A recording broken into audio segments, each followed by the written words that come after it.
All right. So tonight we're going to get a little bit into the weeds.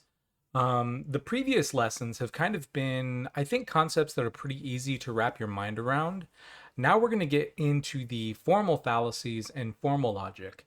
Now, these videos are prepared for a critical thinking class, and as such, they are not technically a logic class. I've taught logic before, so I'm not going to get super deep into how this subject is handled.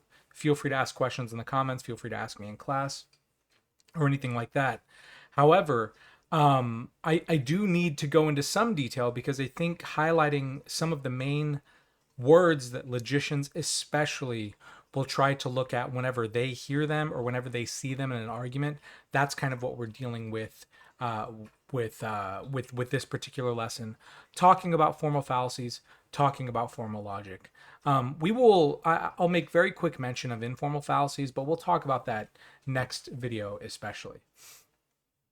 Okay, so let's get going. Um, Part of the reason I'm showing this is, just art history. Georges Latour and the cheat with the ace of clubs. So this is like a painting from the 1600s, and you can see that there is a guy here. He has some cards stashed behind his back, and he's cheating here. The reason why I open with this image is because fallacy is actually coming from the Latin word fallacia, which means deceit or trick. So a fallacy is not, at least in the Latin, is it's not morally neutral. Fallacy is something that carries with it condemnation.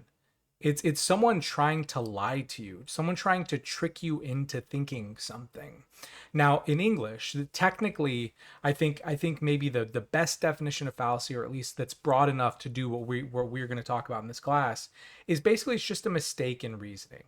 And a mistake in reasoning is relatively value neutral, meaning we don't know whether someone did it intentionally. In which case, if they did it intentional, then they're just a scoundrel, they're a rascal, they're trying to deceive you, right? Or if it's not intentional, then maybe they just made a mistake. Remember when we talked about the principle of charity, where the principle of charity is you're always interpreting your opponent's argument in a way that basically they could agree that you got the basic idea right. Okay. So fallacy in a neutral way is just saying there's a mistake that's been made in the reasoning. Now, there are two types or two families of fallacies, I guess we could say. There's formal fallacies and informal fallacies. Tonight, we're going to talk about the formal fallacy. So, a formal fallacy is specifically a mistake that renders an argument invalid. So that should say "and" instead of "and." Sorry, I didn't catch that. There's a technical word for this. So there's a lot of Latin, unfortunately, kind of put into this because, Latin logicians basically gave names to a lot of these things. Non sequitur, non sequitur, or non sequitur. But non sequitur, we use it in English. If you go on to law school, maybe you'll hear this sort of thing. If you know people who know debate, you'll probably hear this sort of thing. But what that just means is that it doesn't follow. It doesn't follow. So a formal fallacy, again, is just a mistake that renders an argument invalid, meaning that the way in which the conclusion follows from the premises is somehow broken by the mistake that we've made. Now, this is separate from informal fallacy here, and I'm just very quickly going to give it as a matter of contrast in case it helps to see these ideas back to back. An informal fallacy is basically a mistake in the argument that makes the argument less appealing, probably to a reasonable person. We'll come back to that. We'll come back to that. So, informal fallacies are informal because they might not necessarily affect the way that the conclusion follows from the premises in the same way as the formal one. The formal fallacies that we're going to talk about tonight is if someone commits these, the argument is pretty much already broken. Okay, it's broken at a very fundamental level. Whereas with informal fallacies, it's debatable, and that's why we'll talk about them next lecture. Okay, so generally speaking, formal fallacies make arguments invalid. So let's take a couple seconds to kind of remind ourselves what validity is, especially in deductive logic. Validity is whenever the conclusion necessarily follows from the premises. Whenever the conclusion necessarily follows from the premises. So if you've set up the premises, you get the conclusion basically automatically and necessarily. There is such a tight connection between the conclusion and the premises that the argument is rendered valid. Okay? So necessity is what we get in deductive logic, but in the gray text here I have strength because a lot of the arguments that we deal with are often inductive, and so technically we're not talking about validity. Technically we're talking about strength, and there we're talking about how the conclusion probably follows from the premises, or the conclusion probably follows from the evidence that's been given. Nonetheless, validity is about that formal relationship in the argument that connects the conclusion to the premises. In deductive logic, which are the kind of arguments that we're going to talk about tonight, there is a mistake that breaks that connection. The conclusion does not follow from the premises, and that's why these are called non sequiturs whenever they're fallacies, because they don't follow. And remember, validity is not the only way that we evaluate an argument. We also can evaluate an argument for soundness, where if we have deemed the argument to be valid, so the conclusion does in fact follow from the premises, then we can slow down and look at each individual statement and see whether it's true or false. Generally speaking, at least in philosophical logic, the idea is that first we evaluate the form, then we evaluate the content. Because if the form is broken, there's no real need to evaluate the content, just like the ideas haven't been put together in the right way. Someone might have, some promising pieces of an argument, but if it's not put together in the right way, it's not going to be a good argument. So philosophers, generally speaking, start with the form. They try and see whether the conclusion follows the premises. And then if it does, they'll slow down and they'll look at each of the individual premises to see what happens. Okay. Now, remember this little image. This is Aristotle, and he has his philosopher senses going off. And I used that, in one of the previous lectures where we were talking about definitions. Whenever I said, anytime that you hear a philosopher, for example, use the word all, or never, right? These universal claims where you're trying to say something holds for an entire group, right? Philosophers are always absent-minded. Or never, meaning that this quality is never found in people. So University of Louisville students are never dishonest, okay? Anytime someone is trying to attribute a claim to a universal thing, we found that, it just takes one counterexample to defeat that, okay? So those big universal claims, pay attention to them because they're really big, difficult things to make, and they're really easy to break. But tonight, we're going to talk about this set of words because I think this is really, really, really important. Now, if I have any computer programmers here or people who just like logic generally, you've probably run into these. So depending on the discipline, because these things are very old, thousands of years old, but generally speaking, in philosophy, we would call them logical connectives or maybe logical operators. Programmers would probably call them operators as well because they're helping you to do various things within a programming language. But the words that you should always circle or highlight or box in or underline something. Do something whenever you're analyzing an argument, especially an important paragraph or important couple of sentences. You always want to highlight, underline, whatever, words like not, and, or, if. Those are the operators that we're going to talk about tonight. There are other operators, but like I said, this is a logic class specifically. If you want to learn about logic, go take a logic class. It's really cool. It's probably one of the most useful classes I've ever taken personally. Took a few of them whenever I was in college.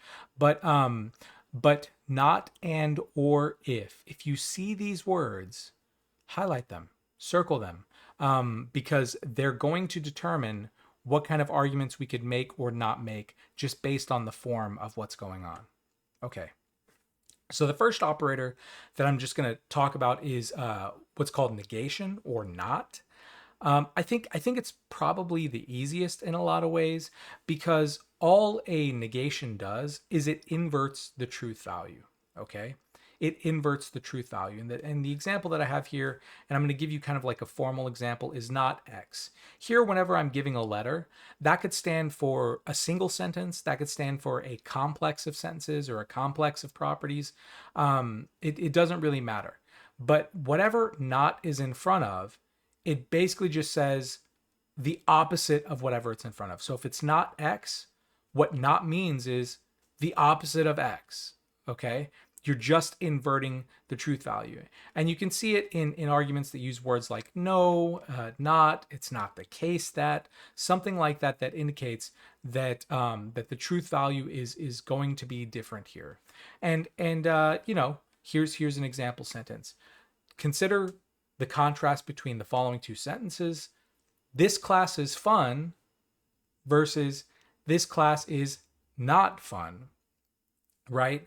The not there inverts it.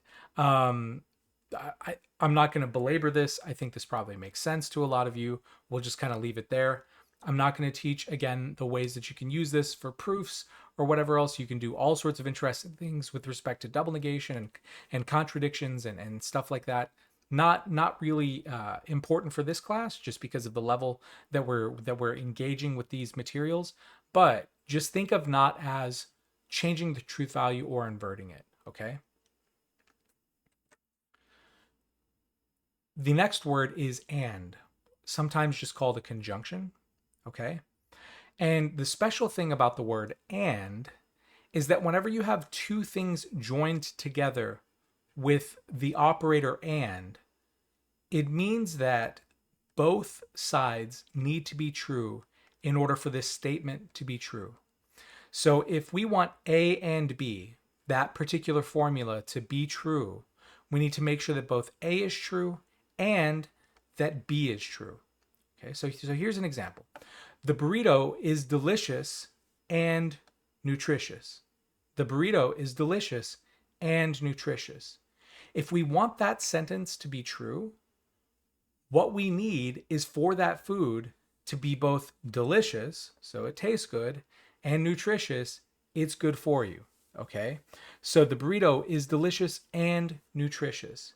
If either of those were not the case with that particular burrito, that would not be a true statement, right? So let's say that's delicious, but it's full of all sorts of horrible fats and chemicals, or maybe it's been sitting out far too long, and it's probably going to make your stomach sick or something like that. Then it might be delicious, but it's certainly not nutritious. And so that sentence, the burrito is delicious and nutritious, would not apply to a burrito that's going to get you sick, okay? Maybe it's nutritious, but maybe it tastes really bad. That statement is not going to hold. With the and in particular, both parts have to be true, or else the sentence is not true, okay? The and says both have to be true, or else that statement just doesn't work. Now, this is different than a different operator, which is the or. And here I'm going to give a couple of versions of or here. But this is what's called an inclusive disjunction, And the idea here is that whenever you join two things with the operator or, only one side or one aspect of that needs to be true for the sentence to be true. Okay? Only one side only one side needs to be true for the whole thing to be true. Apologies. Okay, so now let's look at the example sentence here. The burrito is nutritious or delicious. The burrito is nutritious or delicious. Now the big difference here between the and the or is that for this sentence, if we said that the burrito is really good, but it might make you sick, this would still be a true sentence because the burrito is delicious, even if it's not nutritious, okay?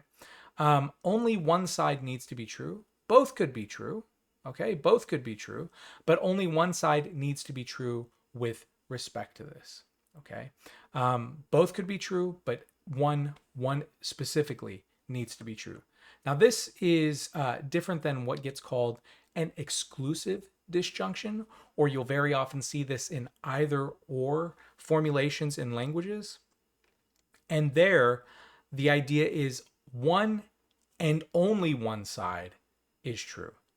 So whenever you're setting up an exclusive disjunction, an exclusive or, an either or scenario, you would say something like either A or B, or the alternative formulation would be A or B, but not both. Okay? Either A or B, or A or B, but not both. So there's potential ambiguity with respect to an or. A lot of traditional philosophical logics will interpret ors as inclusive disjunctions, meaning one side, at least one side has to be true for the statement to be true, but both could be true. And if you want to have an exclusive or, then you need to add something like either or A or B, and not A and B. Okay. Nonetheless, I think that this is important to bring up in the sense of this class is meant to teach you how to use language and how to be careful. And inclusive disjunction just means that one or both could be true, and where there's two options. Exclusive disjunction means that only one will be true at any one time. So here's an example. Burritos are nutritious or delicious, but not both. Burritos are nutritious or delicious, but not both. Or the alternative formulation, burritos are either nutritious or delicious.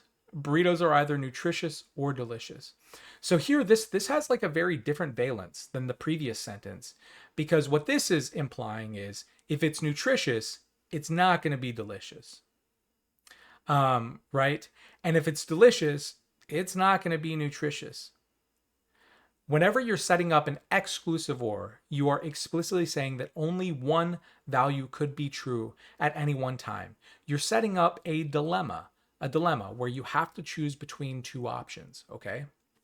Dilemma coming from the Greek, D meaning two, lemma meaning horns. So it's like you have two horns. You can only pick one or the other, all right? So this is, like I said, very different flavor than the previous or. So we have not, which inverts the truth value. We have and, which says whenever and is connecting two ideas, they both have to be true. If either one of them is false, the and does not hold up. We have or, just broadly an inclusive or, which means at least one side has to be true. Both could be, but at least one side. And here we have an exclusive or, where only one can be true at any one time. Now, if they're both false, obviously this doesn't hold. If they're both true, this doesn't hold. With exclusive disjunction, only one can be true at any one time. Okay? All right.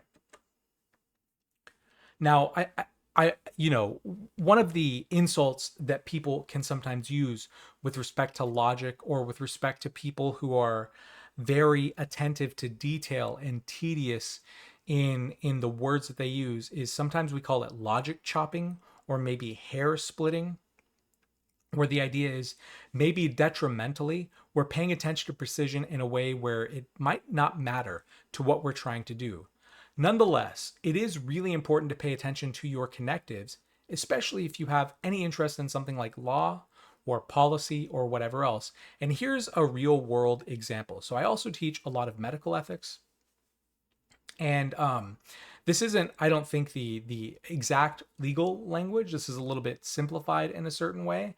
But there is some disagreement between various states in their definitions of what it means for a patient or a person to die. Okay? And so here's the broad definition. A person is dead when the person has suffered irreversible cessation of the cardiopulmonary system, all brain function.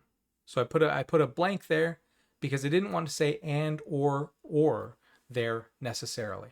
So let me just give some background for this. So one of the reasons why hospitals need to have a definition of death is because, well, organ donation. All right. So I'm an organ donor. It's on my driver's license. And the reason that I'm an organ donor is because you can save many lives by being an organ donor. I mean, you can save critical organs with with your heart or your liver or your kidneys or whatever else, but you can do so much with your tissues, skin or tendons or corneas, all sorts of stuff that could really help someone out. So when I die, I'm perfectly okay with medical professionals using my body parts to help other people live longer and better lives. I'm okay with that. But they need to know when I'm dead and not alive, right? Like that's really, really important. Moreover, you need to know when someone is dead pretty quickly because you don't want the organs to start to decay before you're helping someone. So, hospitals need a definition of death to help with this. Now, the problem is our technologies are getting really, really good. Okay. Um, this definition, like we used to be able to tell pretty easily when someone was dead, and we could just use this cardiopulmonary definition, meaning if your heart and your lungs aren't working, we know that you're dead. And here this is irreversible cessation, so they've stopped irreversibly. It's not like you're gonna come back alive after a while. So if you've stopped breathing for however long, right? The problem with the cardiopulmonary definition of death is that now we have ventilators. Now we have ECMO systems. And what ventilators and ECMO systems allow a body to do is, with the help of technologies, machines can basically move your chest, help or they can help your lungs to breathe, or they can circulate blood throughout your body. Now, you might not have any brain function at all. You might never get that brain function back, but the machines can technically make your body breathe in a certain way. Okay. So, this is why that second part of the definition after the box, losing all brain function, has been added in definitions of death, because some people are like, okay, if I die and I'm put on a machine that's breathing for me, but if my brain is just not working at all and it will never come back, I think I'm probably dead in that case. Even though a machine is helping my blood to circulate, that doesn't mean that I'm alive. Okay. Now, the reason why and or matters in this example is because in certain states, you have to have um, both the loss of the cardiopulmonary system and the loss of all brain function. In other states, physicians or coroners can decide if you just have loss of one or the other. Okay, so this can lead to some really strange cases. So, for example, there was this case of a young girl. It's a tragic case. A young girl by the name of Jahi McMath, Jahi McMath, and she was in I believe Oakland, so California for sure. She had a tonsil operation. Basically, there were complications after the surgery, lots of bleeding. And what it led to was extensive brain death. In California, even though she was still technically breathing, the physicians felt as though the brain damage was so extensive and that it would never come back, that they declared her dead. They tried to tell the family that, like, listen, we're sorry about this particular case, but the body there that is breathing and still kind of metabolizing energy, that is dead. The brain will never come back at all. And so the state of California declared her dead. The family didn't like this. They alleged also some very big problems with racism. So the McMath family is a black family, and they felt as though they weren't treated respectfully. Eventually, they had her body transported to the East Coast to a state where both had to be the case for her to be dead. The McMath case was a case where someone, because of ambiguities in law, was considered dead in one state but alive in another.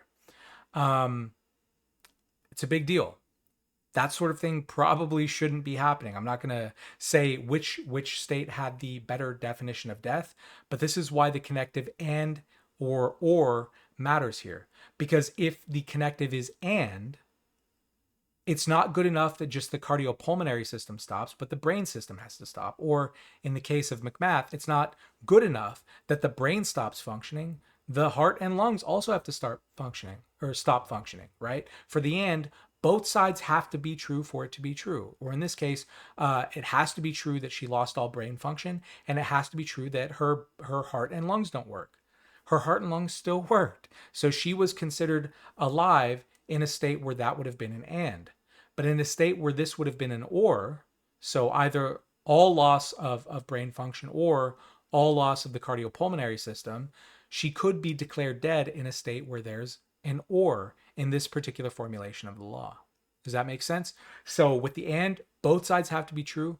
With the or, only one side has to be true. Both could be, but only one side has to be true. So really, really, really big deal with respect to law. If you get into contracts or whatever else, you will always want to mind the important contract words. Okay. So let's then get into our first argumentative form here. This is a deductive form, and this is what's called a dilemma. This is sometimes also called disjunctive syllogism.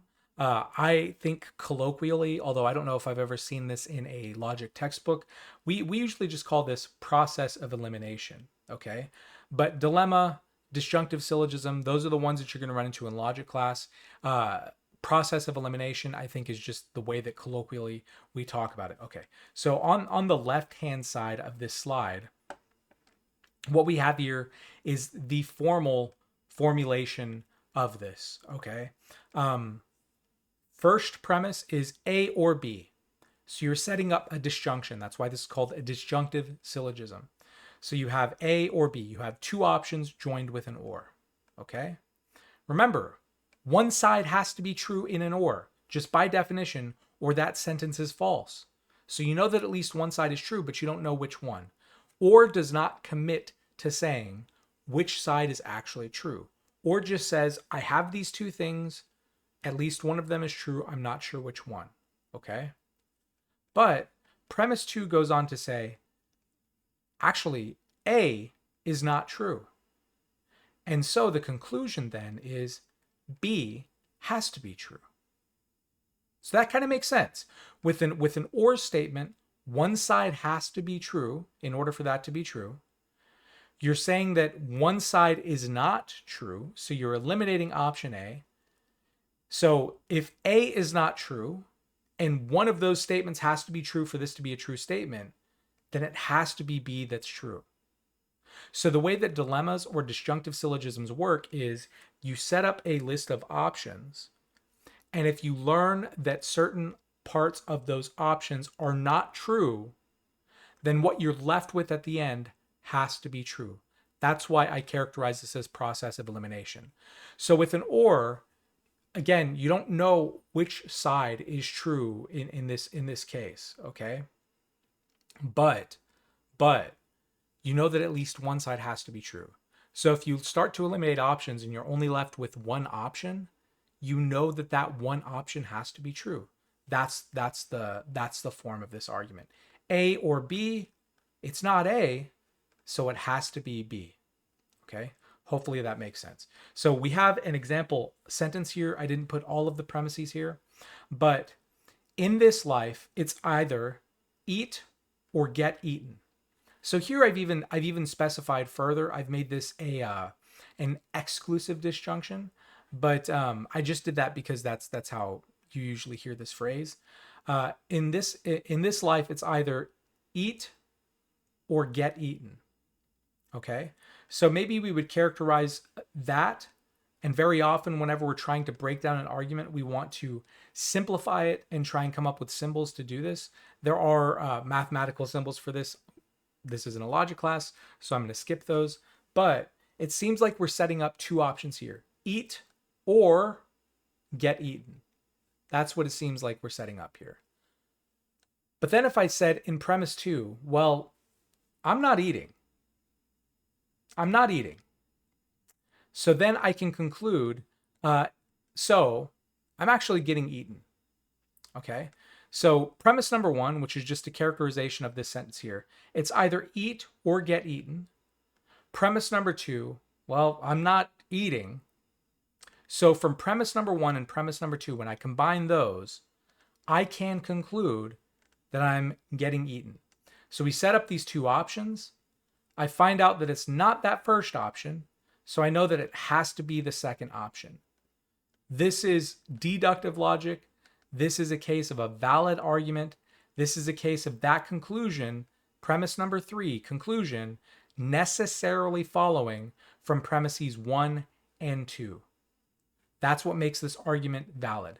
Now, listen, validity, again, is only about assessing the formal aspects of this argument. It's just about trying to make sure that the conclusion is following, that premise number 3 follows necessarily from the premises. Okay? It does not mean that we actually think that this argument is true. That's soundness. So if we say that this is a valid argument, it is, then we can assess it for soundness and see whether each sentence is true. Now, some of you might say premise number 1 is it's super simplistic. That actually isn't the case. You can think back to maybe a couple lectures ago, I can't remember, where if you ain't first, you're last. Same sort of thing. It's a binary thinking. It's saying that there are only 2 options. Maybe you don't agree with that. So you could say, yes, this argument is valid. That conclusion does necessarily follow from the premises as you've written them here. But it's an unsound argument because even if it's valid, there are premises in that formulation that I would reject because I think they're false. So that's the difference between validity and soundness. Validity here, we can acknowledge that the conclusion follows from the premises, whereas with soundness, we have to not only say that the conclusion follows from the premises, but we would have to say that all of the sentences are actually true. Okay? But as I've kind of already alluded to with respect to dilemmas, this is a fallacy here, and it's often called the fallacy of a false dilemma. So technically, this argument here is a valid argument. Okay, this is kind of what makes it trick. So if we think about that sense of deceit or trick in fallacia, the Latin, we have A or B, not A, so we've eliminated that option. So actually that should it should be B. I don't know why I have not here. I'm so sorry. That is super confusing. Ignore that. That should not say. Let me actually. Normally I would be able to mark on this. I apologize. Pretend that not isn't there. A or B, not A, so B. Okay, that would technically be valid. All right, but the point here is that a false dilemma is you have to be really careful with the first premise.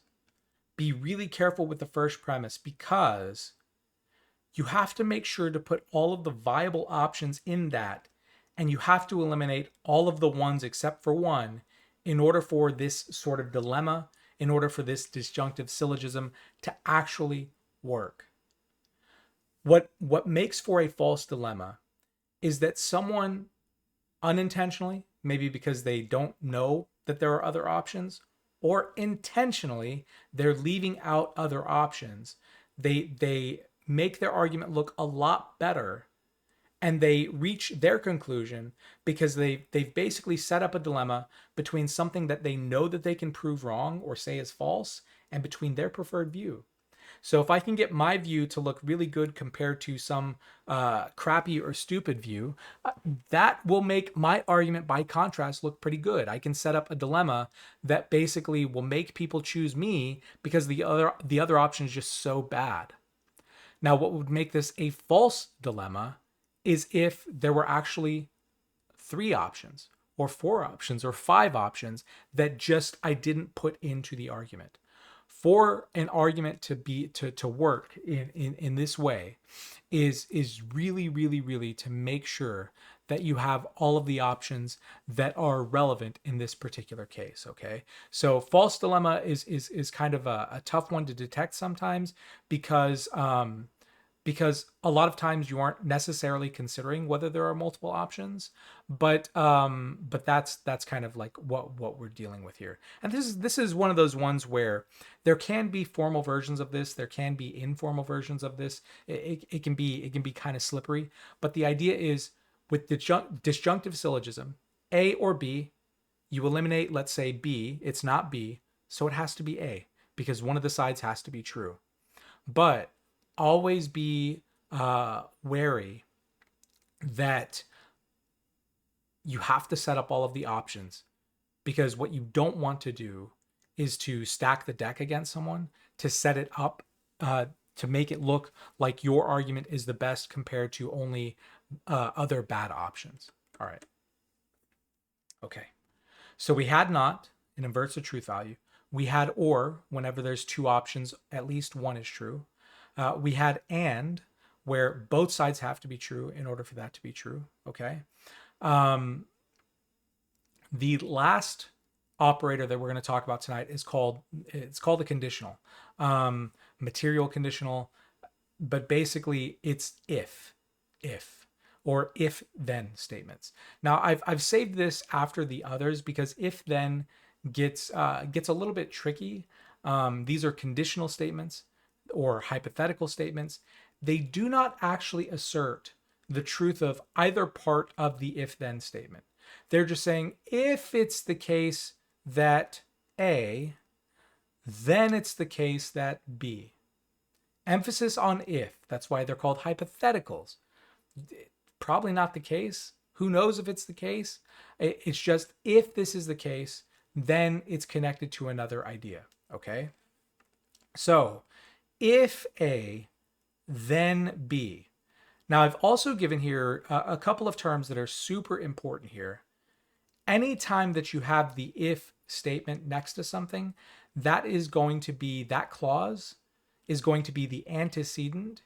Ante here meaning like it's the before, it's the first part, and the then part. Sometimes in English we omit the then, but the then part will be the consequent, or what follows from the antecedent. Now this could be also inverted. So I could, for example, in this example sentence, I say, if my friends are there, then the party will be good. This does not say that my friends are there. This does not say that the party will be good. This just sets up a relationship where if my friends are there, if my friends are at the party, then the party will be good. So if you want to think about it in terms of kind of like a board game, maybe something like Chutes and Ladders, all this is saying is there is a spot on the logical board where if you hit this space, you are going to automatically slide to this space. Now, you don't know if you hit that space, okay? You don't know anything about that. You're just saying that on the board as it's set up, if you hit this space, you automatically go to this space. Or if you hit the antecedent, you automatically get the consequent. All right. Now, linguistically, what I was trying to say was, if my friends are there, then the party will be good. That could be phrased as, the party will be good if my friends are there. The party will be good if my friends are there. Now, despite the fact that in that sentence, the party will be good if my friends are there, the party will be good comes first in that sentence. If my friends in there comes second. But that's why you have to pay attention to the if, because the if will follow the part that goes first here. If my friends are there, the if means that it goes in the first part of this conditional. It's the antecedent. Then the party will be good. The then means that will be the second part. The other thing that you need to note here, the arrow only goes one way. The arrow only goes one way. The if sets up what we call the sufficient condition to hit the second part, which is called the necessary condition. Now I'm just giving you that to talk about it. We're not going to talk about it in this class, but the idea is if will always be the first part, then will always be the second part, no matter if they're inverted in the normal, ordinary, natural way that we talk. Formally, whenever we're analyzing the argument, the if will be the first part, the then will be the second part. The if will always point to the then. The then cannot go backward to the if. That does not work. I will talk about that very, very soon. Okay. So with the if, you're relating two ideas. If you get the antecedent, you get the conditional. You don't know if you get the antecedent. Okay. It's just saying this space exists on the logical board. They're connected. That's what the conditional is doing. These things are connected. If A were to happen, B would happen. That's it. Don't know whether A actually happens. I'm just saying if A happened, then we also get B. Okay? Now, we can use this, and this is probably like one of the most common argument forms that you'll find, especially with respect to hypotheticals, with respect to if-then statements. This is what's called modus ponens. Or maybe another thing is called affirming the antecedent. Now, it might be a little bit confusing to you to use either of them, but I think that if you saw this argument form, you would totally understand this. I recommend that you learn modus ponens because that's what most people call it. It's probably the easiest way to think of it. Okay, so what modus ponens says is you set up the conditional. If A, then B. We do get A. So remember, like I said, whenever you have the hypothetical, you don't know whether you actually get the first condition, whether you get that antecedent. But the second premise is, well, I do get A. So the conclusion that necessarily follows, this is a valid argument, so you get B. So premise number one, if A, then B, non-committal with respect to it. We know that we get A, so we know that we get B. All right, that's modus ponens. It makes sense. Formally, it might look something like this, and I'm going to emphasize the arrow just in case the board game metaphor helps you there. The if-then statement sets up A, then B. We get to space A, so we know we automatically advance to space B. That's how it works. So we set up the space in the initial if-then statement. If we get A, then we get B. Who knows if we're going to land on A? Oh, we find out that we do land on A, so we find out that we end up on B. That's how modus ponens works. So here's an example. If Dr. T is a millennial, then he loves The Office. This does not commit us to either statement. It just says that these two statements are connected, all right? But then we find out that Dr. T actually is a millennial. So we can conclude necessarily from premises 1 and 2 that Dr. T loves The Office, okay? So set up the hypothetical. If Dr. T is a millennial, then he loves The Office.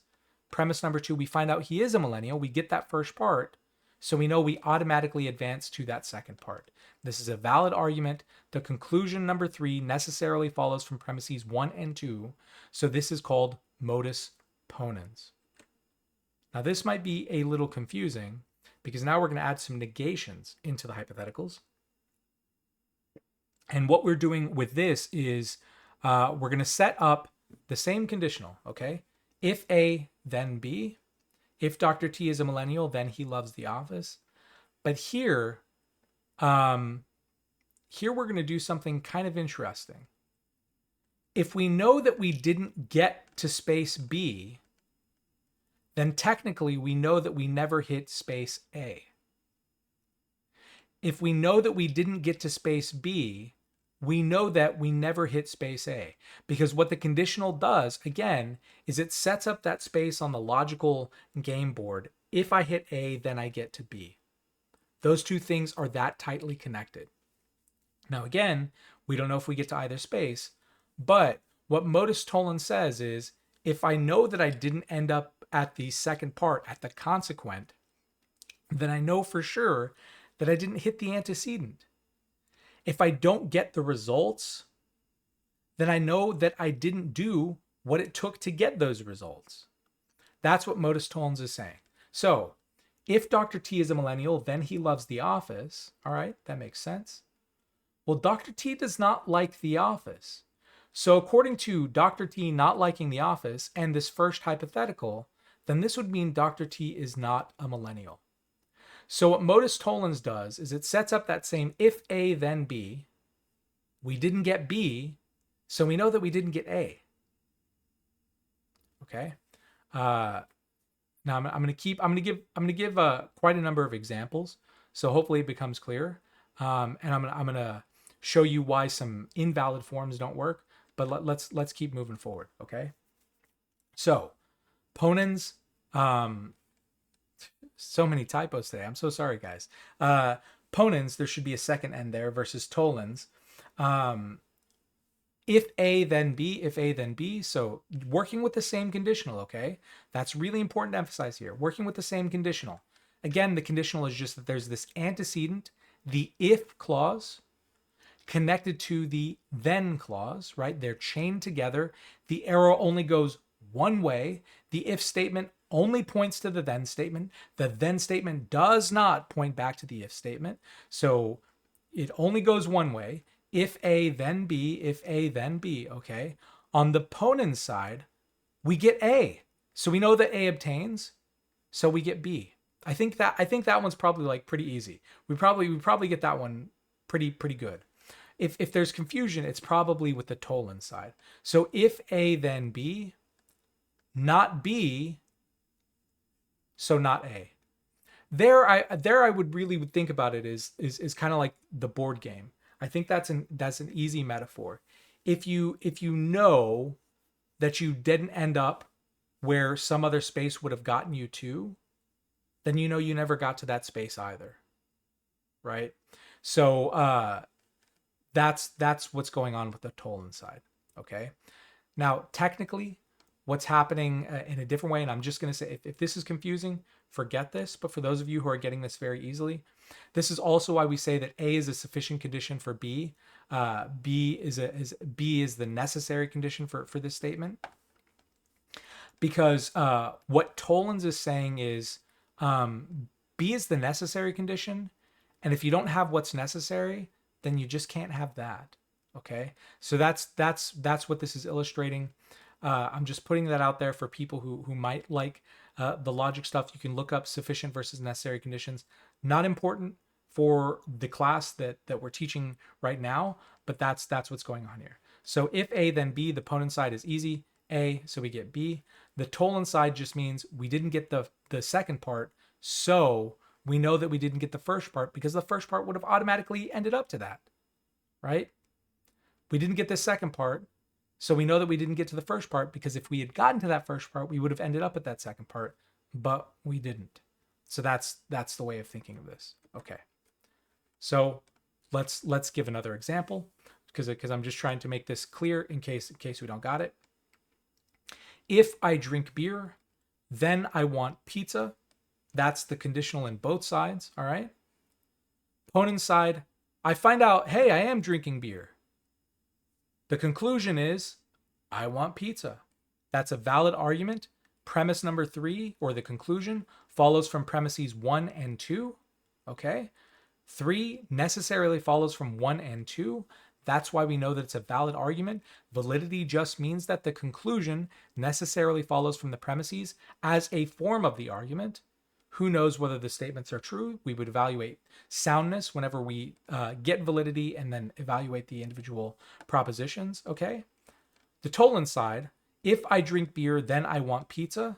Again, we don't know what's happening just at premise 1. We're just saying, generally speaking, when Dr. T drinks beer, Dr. T wants to eat pizza, okay? Those two things are connected.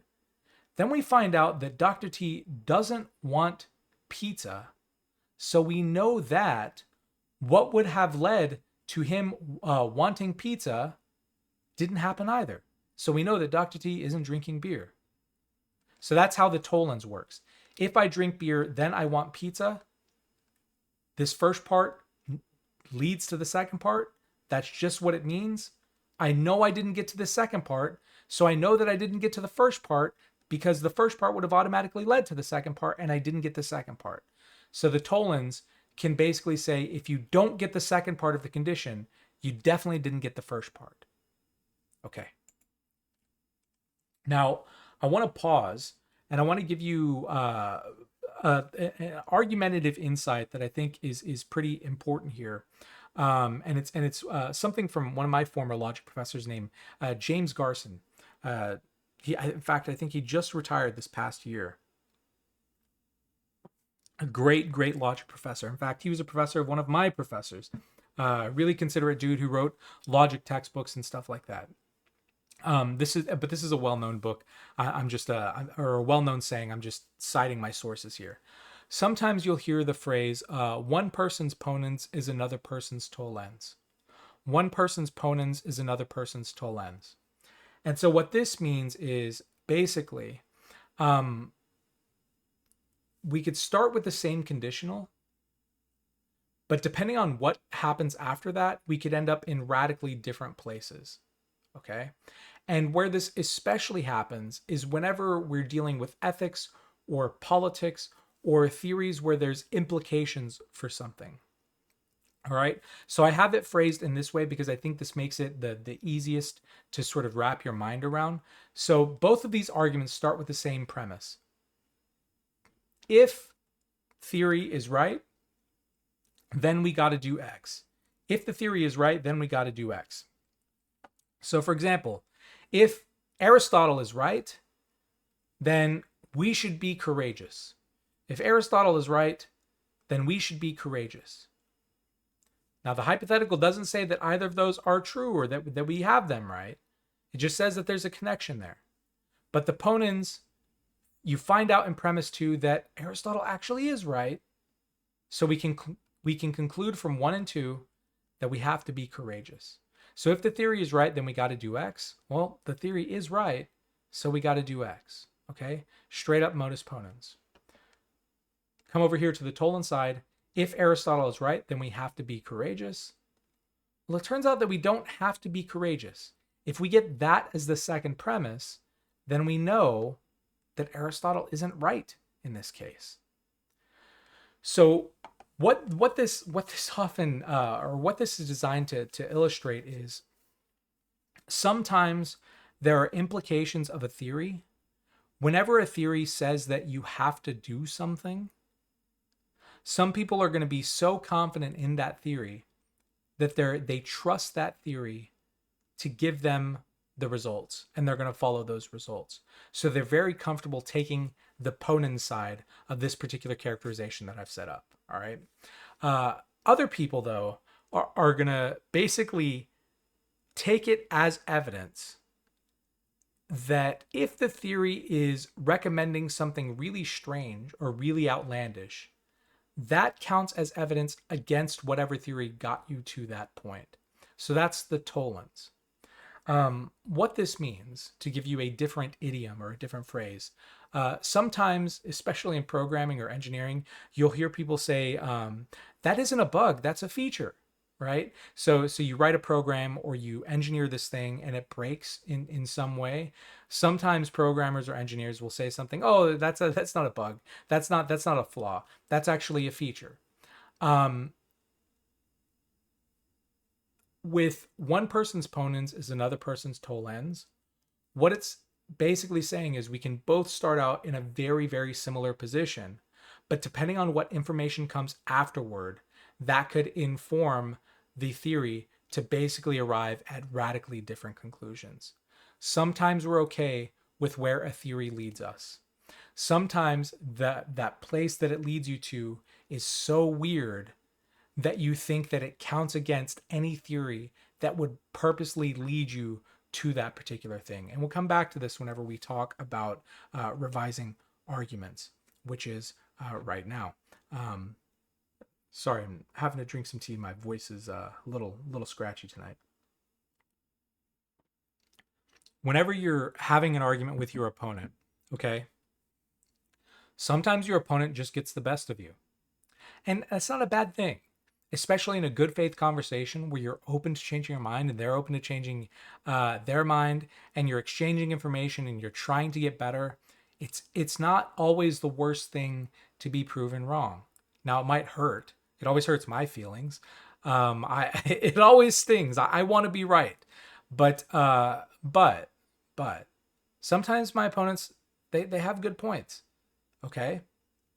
If I find that my opponent has a good point, I have two options at that point. Maybe there are more than two options, but I'm going to give you two because I think these are the most important ones. Number one is I could just revise my theory to make sure that I take into consideration whatever my opponent has told me. All right. So basically, what that would mean is I change my mind and I change my theory. Because if my opponent has taught me something new and shown how my theory is wrong, then I should probably account for that. The upside of revising is that I can now get around that objection. Because I've changed my theory doesn't have that problem anymore. My theory is stronger for it.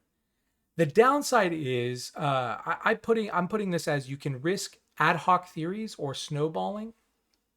What I mean by that is for something to be ad hoc, it just means that you start to make changes or do lots of stuff kind of after the fact.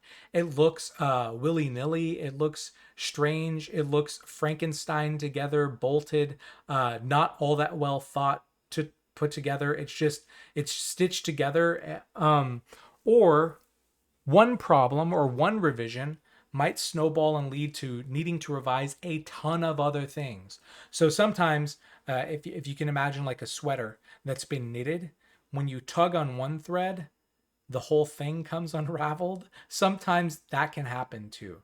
Now, that said, that doesn't always happen. But if there is a downside, maybe it's something like that. The upside of revising is your theory is usually better for it. Right? You can get around your opponent's objection, usually is pretty good. The downside is if you make too many revisions, the theory starts to look a little bit weird. Okay. Option number 2, if you get proven wrong, for example, you can just bite the bullet. And what biting the bullet here means is you can just say, yep, my opponent is correct. That is exactly what my theory says to do. However, I would say if I'm biting the bullet, I would say, yep, they're right. However, I think that my theory in 98% of the cases gets the right answers. And if in this 2% of cases it gets us something that we're a little bit uncomfortable with, I'm actually okay with that. So what I've done, and this is the upside of biting the bullet, is I haven't revised my theory at all. All I've done is done a little bit of rhetorical reframing. What I've done is basically say that my theory can handle most things, and you, opponent, might think that what you've just pointed out is a really major flaw. I'll indicate it's probably not the best, but my theory can do a lot of other things, so I'm okay with it. Now, the downside of doing that, it feels a little weird. At the very least, it's unresponsive to an opponent who has a pretty good point. And your theory still has the flaw by your own admission. You're still saying in those 2% of cases, there's a problem. All right. So sometimes biting the bullet is okay, especially when whenever we're in the real world, we very often do not have perfect theories. In fact, there's a fallacy called the fallacy of the perfect solution.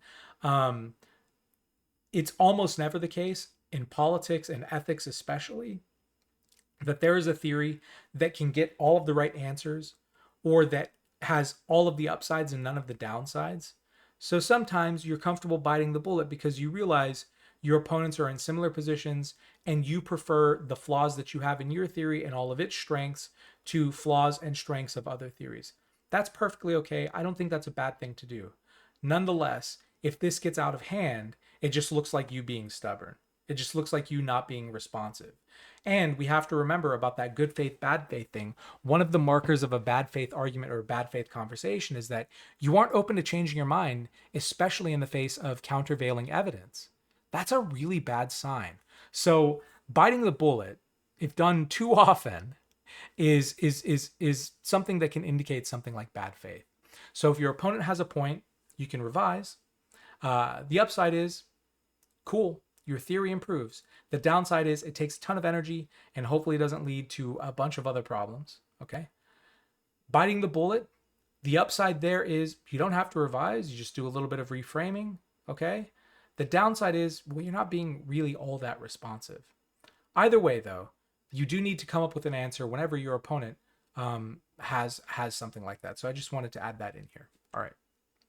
Now, this is a painting of a jester, because again, I want to think about fallacies here, and let's think about the fallacies that happens with conditionals. So fallacious here is the adjective form of fallacy. Fallacious conditionals. Think about tricks. Think about deceit. This is what these are like, because they so closely mimic the valid forms of argument from the conditional. These fallacies are going to look very, very close to modus ponens. They're going to look very, very close to modus tollens, but they are not valid arguments. So let's go. So the first fallacy is called affirming the consequent. Affirming the consequent. What this basically does, and let's look at this, the formal aspect down here first. So we've set up a conditional. If A, then B. Again, we don't know whether either holds on just this first premise. We're just saying that there's a connection, okay? The second premise is B, and then the fallacious conclusion is so A, all right? If A, then B, B, so A. But as I told you, this arrow only goes one way. You can't do that. You can't go the other direction. And that's what affirming the consequent is trying to get you to do, okay? So let's go to an example. If I fight Muhammad Ali, I get knocked out. If I fight Muhammad Ali, I get knocked out. Premise number 2, I get knocked out. The fallacious conclusion is, so I know that I fought Muhammad Ali. The reason why that's a fallacy is because you actually can't make any inference between 1 and 2. 1 sets up this relationship between A and B, and then you say you hit B. Maybe there's another way to end up at B. Affirming the consequent makes it seem as though you have to have hit A to get to B. That's not the case. What this conditional says is if you hit A, then you get B. It says nothing about if you hit B. So affirming the consequent looks really, really, really close to modus ponens. But what modus ponens does is if you hit A, then you get B. Ponens says you get A, so you get B. That's correct. You hit the first part, so you get the second part. What affirming the consequent says is you hit the second part, therefore you get the first part. But that is not what the conditional says. That conditional only has a one-way arrow. You do not know what led you to B just based off of these first 2 premises. So affirming the consequent looks really, really close to modus ponens, but it goes the wrong way on the conditional. A similar sort of thing is going to happen with the second fallacy. This is called denying the antecedent. This is meant to mimic modus tollens. So let's go with that same hypothetical. If I fight Muhammad Ali, I get knocked out. I did not fight Muhammad Ali, so I can conclude that I didn't get knocked out. That's not a valid conclusion. Okay, let's look at the formal aspect. If A, then B, not A, fallacy, so not B. The reason that we can't get this conclusion is because this just sets that if I hit A, then I get B. But if I say not A, meaning I didn't hit A, I just have to stop there. That initial conditional doesn't say anything else. If I get the A arrow B, and then I know I didn't hit A, I can't draw anything else. I can't make any further inferences from 1 and 2. I just kind of have to stop there, because I didn't hit A. And the whole point of this conditional is saying whenever I hit A. So I don't get this first part. I can't do anything there. It's like the rule doesn't obtain. Okay? If I fight Ali, I get knocked out. Well, I didn't fight Ali. Okay, good. Does that mean I didn't get knocked out? I don't, probably, maybe something else happened. Maybe something really heavy a possum fell out of a tree and knocked me unconscious, something like that, maybe I was watching a really scary horror movie and passed out. There might be other ways to get to that whatever's happening in the consequent, but I don't know. So if I fight Ali, I get knocked out. I did not fight Ali. I just have to stop there. I actually can't conclude anything else. That's what makes premise 3 as the conclusion a fallacy. I just have to stop there. And the reason is, remember that connection between the antecedent and the condition, or the consequent, the if statement and the then statement. That arrow only goes one direction. So on the modus ponens, if A then B, A, so B. That's correct. That's completely valid. That's what you want to do. With affirming the consequent, if A then B, okay, fine. B, then we would just stop. But what affirming the consequent wants us to do is to draw that we get A.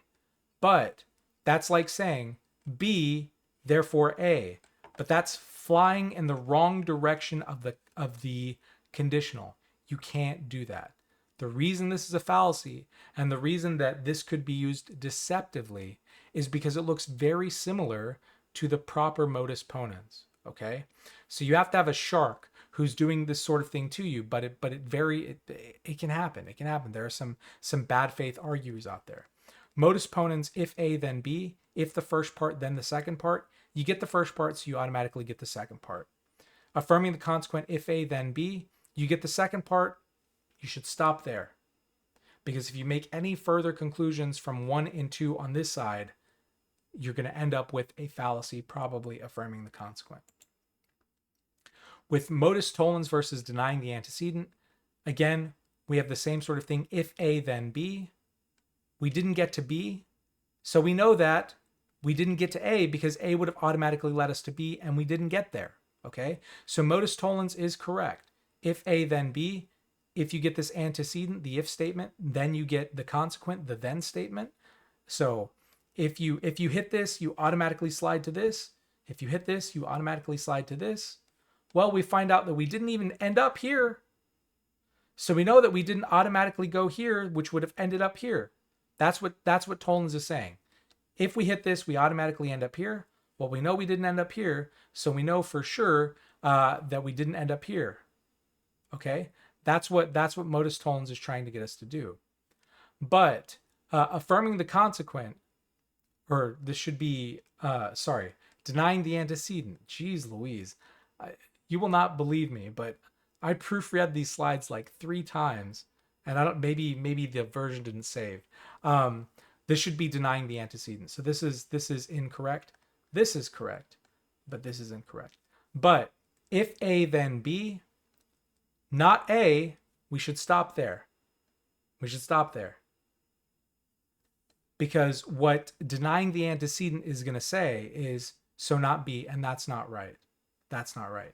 Tollens goes denying the consequent, so we know that we didn't get the antecedent, right? If A, then B. We didn't get B, so we know we didn't get A. All right. So, summary of this particular lesson. First and foremost, really pay attention anytime that you see the words not, and, or, if, then. Not, and, or, if, then. Circle them, highlight them. They're going to be really important. Not inverts the truth value, so you're basically saying it's the opposite. And whatever things and is conjoining, both have to be true for that statement to be true. Or whatever you're joining with an or, at least one has to be true for it to be true. If all are false, then it's false. If then, it's a hypothetical. You don't know if it's going to obtain, but you're saying that there is a connection between two things. You have the if clause, which is the antecedent, which leads to the consequent, the then clause. So if leads to then, okay? That arrow only goes in one direction. That's really important. Get the direction of the conditional correct, because that's always going to be super crucial. The if part of the clause will be the antecedent. The then part, even if the then is just implied, is going to be the consequent. The if points to the then. you can only make that conditional go in one direction. And what you want to do is you want to judge the form for validity. So what we're talking about here is the conclusion necessarily following from the premises, and whether we get it. And lastly, the whole reason that we're talking about this is because, generally speaking, I told you all about Hanlon's razor. Never ascribe to malice what could probably be ascribed to stupidity.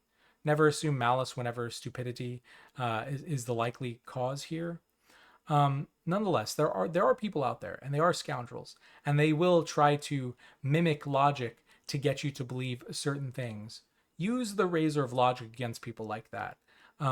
Give people benefit of the doubt first, but if you find out that they're trying to scam you or do bad stuff to you with logic tricks, take no mercies with respect to that kind of stuff. Okay, so I know that this has been very, very abstract. I will for my courses, I will try to give some more examples on Blackboard or whatever. Ask me questions in the comment section. I'm more than happy to clarify, because the assignment for this week is going to be to set up dilemmas and to set up some conditionals and do modus ponens and modus tollens to see how they work, because this is really important as far as like formal things. Next week we'll return to, or next lecture we will return to informal fallacies and rhetoric, because I think that a lot of the informal fallacies follow some good rhetorical distinctions. Okay, I know this lecture was technical, so thank you. I know this lecture unfortunately had some typos, even though I obsessively read over these. But thank you. I'm happy to clarify anything. I'll see you next time.